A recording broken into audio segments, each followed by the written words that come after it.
नमस्कार, मैं रमेश शर्मा। आप देख रहे हैं RSN एक्सप्रेस। कई बार जैसे कि पेपर होते हैं, पेपर लीक हो जाता है, बच्चे मेहनत करते हैं, पढ़ते हैं, पेपर देते हैं, उसके बाद खबर मिलती है कि जैसे ही सेंटर से आउट होते हैं उसी टाइम पता चलता है कि पेपर आउट हुआ। उसी तरह HSC का आज पेपर था, उसी को लेके बच्चे अपने पेपर देके जैसे ही बाहर निकले उसके बाद पता चला कि पेपर लीक हो गया। पेपर अब क्या होगा आगे, इनके भविष्य के लिए किस तरह से चिंता है इनकी, और एक तरह से हमेशा पढ़ के अपनी तैयारियां करके जाते हैं, उसके बाद इस तरह की खबरें आती है तो किस तरह के मनोबल गिरता है, उस पर बात करेंगे। क्या नाम है आपका? शुभम। शुभम, जैसे तैयारी करके आप पेपर देने गए, पेपर दे भी दिया आपने, उसके बाद खबर क्या सुन रहे हो? खबर सुन रहे हैं जी, बाहर आए हैं, बाहर आते ही पता लग रहा है HSC का पेपर ही लीक हो गया। लीक होते ही उन्होंने कैंसिल कर दिया। अब ये थोड़े 2-3 महीने पहले भी ये बात हुई थी। ये चल क्या रहा है बीजेपी सरकार में, ये पता ही नहीं चल रहा हमारे को।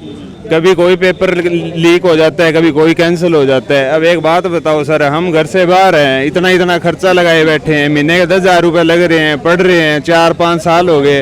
ये क्या सिस्टम है? सारे बच्चे भी पहले इतनी जनता बेरोजगार घूम रही है, कम से कम कोई एक तो वोटों के लिए ये वैकेंसी निकाल देते हैं। वोट आगे वैकेंसी निकाली, पेपर लेते हैं, पेपर कैंसिल कर देते हैं। अब हम पढ़ें या ना पढ़ें, कम से कम हमारे को सरकार के द्वारा ये बताया तो जाए भी इस दिन पेपर होगा, लीक नहीं होगी। इसके लिए कोई प्रॉपर एक सिक्योरिटी बनानी चाहिए, भी उसी हिसाब में एग्ज़ाम लिया जाएगा, कोई दिक्कत नहीं है। अब हम तो यही नहीं समझ आ रही, हम पढ़े भी या ना पढ़ें, क्या करें? बहुत बड़ा सवाल है, कहते हैं पढ़ें या ना पढ़ें। आप बताइए, आप क्या कहोगे? जैसे पेपर लीक हुआ, उसको तैयारी करके गए थे, पेपर दिया और खबर आती है कि पेपर लीक हुआ। तैयारी जी बतेरी कर रखी थी, 2 साल तक लग रहे हैं और सिस्टम के अंदर से पेपर लीक होया करे। मतलब नॉर्मल वाला आदमी है ना, पेपर लीक कर नहीं सके, सिस्टम के अंदर से होता है। सरकार का जो मंत्री बैठे हैं ये पेपर लीक करते हैं। महेंद्रगढ़ के अंदर पहले सुबह जो शिफ्ट थी उससे पहले आ लिया था, और जो पहली शिफ्ट का था वो भी पहले आ लिया था। एक श्री कृष्ण स्कूल है हमारे महेंद्रगढ़ के अंदर, उसके अंदर पहले दिखा के बंदे जा रहे थे कि भाई ये पेपर आ लिया। अब हमारी 2 साल खराब हो ली, 1-2 लाख रुपये हमने खराब कर दिया। अब इसका जिम्मेदार कौन है? तो आप क्या कहोगे? सरकार की बार इस तरह की खबरें आ ही नहीं सका, हम क्या कह सका। हम ही ने वोट दे दिया कि भाई कम से कम हमारे है ना, हमारी साइड ना महेंद्रगढ़ डिस्ट्रिक्ट में नहीं आज तक भर्ती है ना। भर्ती पहले जो आया करती, पहले तो करप्शन था ही था। अब ये आस लगी थी कि भाई भर्ती बढ़िया प्रक्रिया से होगी, लाग जाएगा। लेकिन अब की बार, पिछली बार बढ़िया हुआ था, लेकिन अब की बार जो भी हो रहे पेपर सारे कैंसिल हो रहे हैं। और अब हमें बिल्कुल भी आस नहीं है कि अब लीगल तरीके से पेपर हो पाएंगे। आपको क्या लगता है जी, बताइए। सर मेरे को, मैं हालांकि आर्मी में हूँ, मैं मेरे भाइयों को मैं एग्ज़ाम दिलाने लाया था मैं, लेकिन सिस्टम एक्चुअल में बढ़िया था। ठीक है, जो देखने से सिस्टम बहुत बढ़िया लग रहा था, लेकिन मेरी तो एक ही राय है, जिस बंदों ने ये हरकत की है, जिन बंदों ने, देखो हर आदमी एक परिवार से नहीं होता, कोई गरीब कोई अमीर होता है। जो आदमी गरीब सोच रहा है कि मेरा लड़का भर्ती हो जाए, ठीक है, वो बेचारा चाहे कर्जा उठा के चाहे कैसे भी करके कोचिंग कराइए, कैसे भी करे। अगर ये पेपर लीक हो रहा है, अमीर आदमी को कोई फर्क नहीं पड़ना, गरीब आदमी तो मारे गए, बेचारों ने ब्याज पे लिए रुपए, लेकिन वो तो मारे गए। लेकिन उसका क्या है अभी, वो बेचारे क्या करेंगे? अभी कुछ सोल्यूशन नहीं है। मैं तो हालांकि आर्मी में हूँ मैं, लेकिन मैं एक चीज़ बोल रहा हूँ, जिस बंदों ने ये हरकत की है उसको जो होता है ना, नहीं फांसी फूसी छोड़ो, लेकिन जो कार्रवाई होनी चाहिए उस बंदे के ऊपर एक्चुअल में होनी चाहिए। ठीक है, मैं किस लिए आया हूँ, मैं इन बंदों ने जिस हिसाब से तैयारी कर रखी थी ना, मैं उस हिसाब से आया हूँ कि अच्छी तैयारी कर रखी है।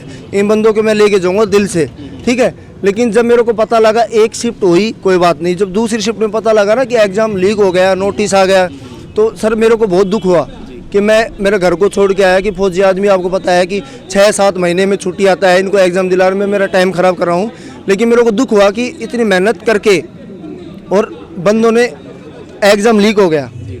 बताओ कितनी दुख की बात है सर। आप बताइए जी। सबसे बड़ी तो सरकार ये जो बीजेपी सरकार है, ये दावा करती है कि ईमानदार होने का, तो इनका ईमानदारी का परिचय अभी सामने आ रहा है। क्योंकि एग्ज़ाम सेंटर्स में अगर चीटिंगें चल रही है, हर एक तरफ प्रशासन की बहुत बड़ी नाकामयाबी है इसमें।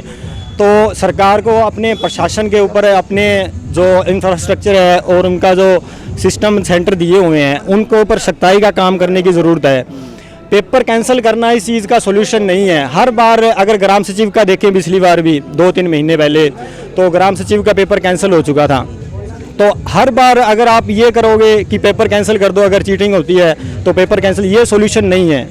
प्रशासन की कमज़ोरी है, आपके जो सेंटर के जो अभिभावक हैं उनकी कमज़ोरी है। आप उन पर काम कीजिए, जो सेंटर के जो इंचार्ज हैं, जो आपने प्रशासन लगाया हुआ है, इस चीज़ पे काम करेंगे तो इस चीज़ को रोका जा सकता है। अगर आपको ईमानदारी का परिचय देना है तो स्टूडेंट के लिए कुछ करिए। स्टूडेंट के जो सच्चे जो ईमानदारी से पढ़ रहे हैं, जो अपने अपने 2-2 3-3 साल बाहर आकर HSSC की तैयारी करते हैं बिना किसी चीज़ के, जहाँ अपने मतलब मन से लगन से पढ़ाई करते हैं, उनके लिए आप कुछ कीजिए। ये तो एक मतलब प्रोपोगंडा हो चुका है कि मतलब पैसे दो और पेपर निकलवाओ और नौकरी लगो। सही बात है इनकी, जो बच्चे पढ़ने वाले बच्चे हैं उनको नुकसान होता है, इस चीज़ का खामियाजा भुगतना पड़ता है। पूरा समय देते हैं, पूरा पढ़ते हैं, उसके बाद पेपर लीक होने की, जैसे ही पेपर देते हैं पेपर लीक होने की बात आती है, तो जो बच्चे पढ़ने वाले उनको नुकसान होता है, ना पढ़ने वाले की तो कोई बात नहीं, लेकिन पढ़ के जो मेहनत करते हैं उन बच्चों को नुकसान होता है। बताइए आप क्या कहेंगे इस पर? सर मैं तो यही कहना चाहूँगा, जो इन पे जो भी इस तरह की कार्रवाई की है उन पे कार्रवाई होनी चाहिए सर। मैं तो यही कहना चाहूँगा बस, और कुछ नहीं सर। मेरी बात सुनो, कार्रवाई की बात नहीं है, मेन चीज़ क्या होता है, मतलब स्टूडेंट की बात नहीं है, मेन चीज़ क्या है, स्टूडेंट के जो माँ बाप है उनकी स्थिति कैसी है, ये चीज़ तो सोचो। उनकी स्थिति, स्टूडेंट तो चलो पढ़ रहे हैं बेचारे, मेहनत कर रहे हैं, दोनों की स्थिति कैसी है माँ बाप की, उनको तो नहीं पता ना, सरकार को थोड़ी पता है इस चीज़ का कि उनकी माँ बाप की स्थिति क्या। उसके माँ बाप ने 2 रुपये सैकड़ा ब्याज उठा रखा है किसी ने, तो उनकी स्थिति कैसी होगी? ठीक बात है आपकी। कार्रवाई करो, उनकी कार्रवाई करो, बिल्कुल करो बहन। ये कह रहे हैं जो दोषी हैं, जो जिन्होंने के उससे ये पेपर लीक हुआ है, उनके खिलाफ कानूनी कार्रवाई होनी चाहिए ताकि भविष्य में इस तरह की घटना ना हो। और जो बच्चे पढ़ते हैं, मेहनत करते हैं, अगर उनके साथ इस तरह का बर्ताव होगा तो जहां भाजपा सरकार कहती है कि एक समान विकास, एक मतलब हर चीज़, करप्शन खत्म करने की बात करती है, वहीं पे यहाँ पे सवाल खड़े होते हैं यार, बार बार पेपर लीक, अलग अलग पेपर पिछले दिनों में लीक होते रहे, अभी भी ये पेपर लीक हुआ, बच्चे दूर दूर से आके सेंटर में आते हैं, पढ़ाई करते हैं, उसके बाद माँ बाप का पैसा भी खराब होता है, इनका समय भी खराब होता है, और एक तो मनोबल भी गिरता है कि आगे के लिए सोचते हैं कि फिर दोबारा भी ना हो जाए पेपर। जी बताइए। ये दलाली प्रथा बंद होनी चाहिए, मेहनत करने वाले को नौकरी मिलनी चाहिए। हमारी तो एक अपील है खट्टर सरकार से, ये जो भी दलाली करता है उनको अंदर करो, जो बच्चा मेहनत करता है उसको नौकरी मिलनी चाहिए। तो जैसे कि आप खट्टर सरकार से एक ही निवेदन ये हमारा, बिल्कुल दिमाग में जानी चाहिए चीज, दलाली प्रथा बिल्कुल बंद करो। मतलब फेयर नौकरी दे यही सरकार सकती है, और कोई सरकार नहीं दे सकती। लेकिन ये गठबंधन की सरकार बनी है ना, तब से करप्शन हो रहा है। पिछली बार जो भर्ती हुई थी उसके अंदर बिल्कुल क्लियर अच्छे बच्चे लगे थे, जिन्होंने पढ़ाई की थी वो लगे थे, लेकिन अब की बार जो हो रही है ना, तो मतलब एक कम से कम है ना, जो पेपर लीक होता है उसके सजा का तो अच्छा प्रावधान होना चाहिए।